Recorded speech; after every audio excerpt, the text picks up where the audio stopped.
Helo, Mandy a dwi am rannu tips ar sut i Oleuo Stafell.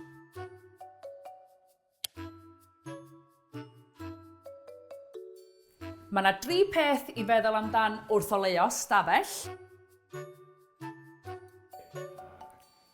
Y prif olau,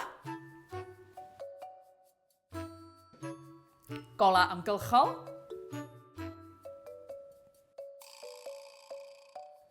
a golau addurniadol.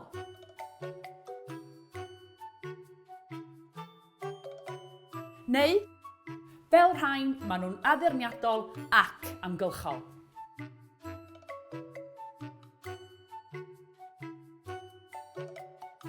Pan dwi'n cynllunio stafell, byddai'n meddwl am leoliad y golau.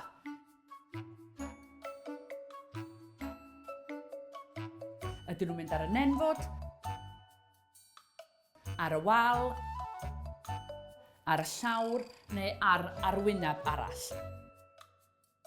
A fel arfer, mae o'n gyfuniad o'r rhain i gyd.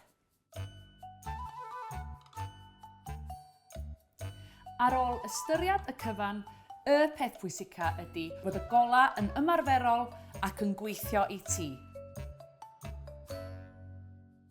Ac os mae o'n edrych yn dda hefyd, mae hynny yn bonws.